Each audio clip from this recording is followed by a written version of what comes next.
Finally tonight, Washington barely eked out a compromise to avert a government default, and Congress has now gone home for the rest of the summer. In the aftermath of the messy fight that led to a last-minute deal neither side was crazy about, we get some perspective on how the nation's capital looks compared to other times. For that, we're joined by presidential historian Beverly Gage. She's a professor of American history at Yale University. And David King. He's a lecturer in public policy at the Harvard Kennedy School and faculty chair of Harvard's program for newly elected members of Congress. It's good to see you both again. Thank you for joining us. David King, to you first. You're both outside of Washington, so let me ask you, does this city look as bad as we're hearing voters think it does right now? It looks bad in the short term, and actually it looks bad historically. This level of polarization, deep division we haven't seen in really a couple of generations. And everyone in the middle, sort of middle Americans and people who are moderates, have every reason to be upset that compromise took us right to the brink of disaster. Beverly Gage, what do you see when you look at Washington?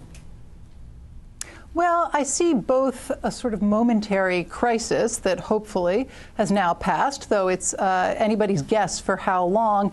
And I think it's also the culmination of some much more substantive long-term trends, both within Congress, within the Republican Party itself, and also at the White House, where I think this has been a real test of some of Obama's strengths, but mostly his weaknesses. And I think it's not going to play out very well for Barack Obama. What are some of those strengths you're pointing out and weaknesses on the part of the president?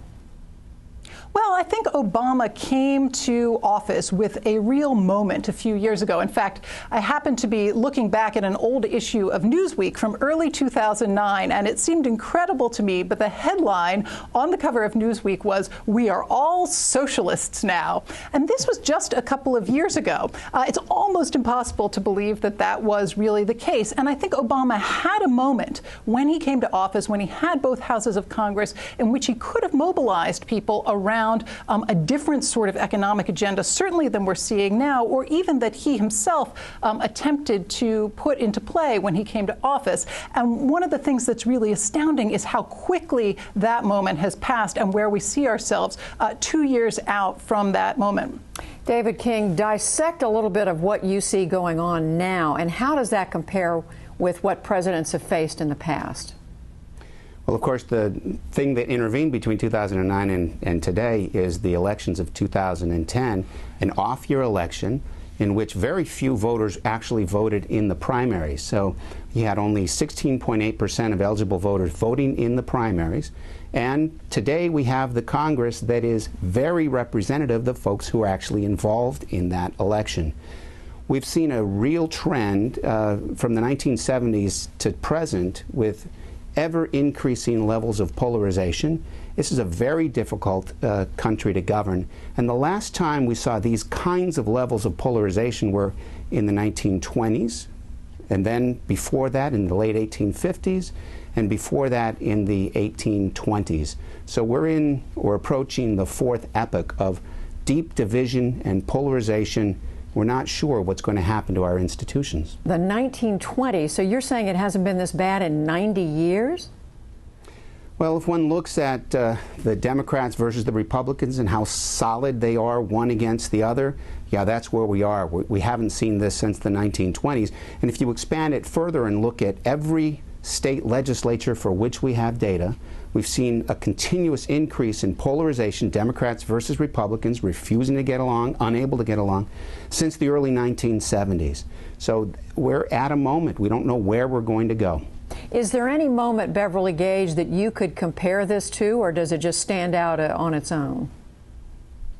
Well, one of the things that's so interesting about this moment is usually when you have these kinds of big showdowns, particularly between the White House and the Congress, particularly when you have the White House of one party, at least part of Congress dominated by the other party, it's around some grand legislative initiative. So you think of Woodrow Wilson's showdown over the League of Nations in 1919 and 1920, or maybe Franklin Roosevelt's showdown over his court packing plan in 1937. But in both of those cases, you had a White House that was putting forth something really bold, something adventurous, something untried, and then running into opposition. And what's really remarkable about this moment, and I think fairly hard to find a precedent for, is that this wasn't actually about anything new. This was about a set of decisions that had already been made about how money was going to be spent, right? The debt ceiling at its heart. That's really what we were talking about. And it was also about a set of future decisions that might be made, and that to some degree Congress went ahead and made, but that for the most part haven't been made. So it wasn't a response to some grand new initiative. It was looking to the past, looking to the future, and that's a very strange situation, which suggests that this is really primarily about a struggle for power as opposed to really about the substance of what's going on. Well, David King, when there have been these kinds of struggles in the past, how have they worked themselves out? What has happened? What have they done to get through it?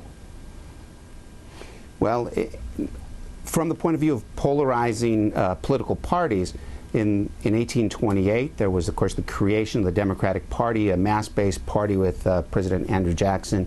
And in the late 1850s, that resulted in the demise of the Whig Party, the rise of the Republican Party, and a civil war. In the 1820s, it was, a very deeply divided country, urban, rural, rich, poor, Protestant, Catholic, that moved towards the New Deal era.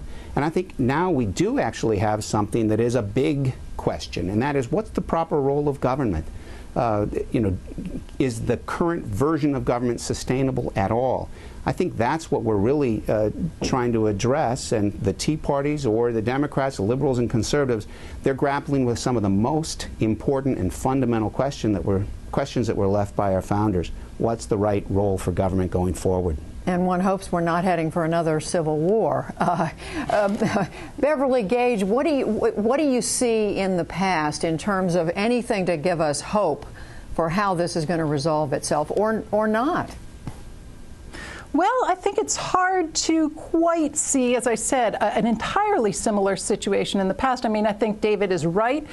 These have often been resolved through electoral mechanisms, although it seems highly unlikely to me that we're going to see anything like a third party coming out of this. And I think there's a real question. On the one hand, you've got very divided parties in partisan terms, but in some sense, the ideological spectrum has also narrowed and shifted very far right over the past 30 years. So you've got these two things going on simultaneously. I mean, I think history suggests, on the one hand, that people often feel that they're in crisis and they mostly muddle through, and that crisis kind of passes. And on the other hand, there are real moments of crisis when things do not get better. They, in fact, get worse. And I think the question right now, both economically and politically, is, are we looking at a moment like 1937, when people thought that they were coming out of a crisis, the Depression in that case, but in fact, they were heading into a much deeper one, both economically and politically. David King, I'll give you final word. So I guess not much for us to hang any hope on. Well, I think there is, and I'll say something people aren't expecting. I like Congress. I have a lot of faith in the institution, although it's kind of difficult to actually watch them work. We have this super committee, this joint committee that will be reporting out by December 9th, and then the Congress has to vote on up or down, can't be amended, can't be filibustered, have to come up with $1.5 trillion in savings at a minimum. I'm actually somebody who's very hopeful that wise men and women are going to sit down, do serious business, and back us away from the brink. Well, I may be You're right, David. I hear both of you, and I may be phoning you both up as we get close to December to talk about that. All right, Beverly Gage, David King. It's good to see you both. Thank you. Thank you. Thanks, Judy.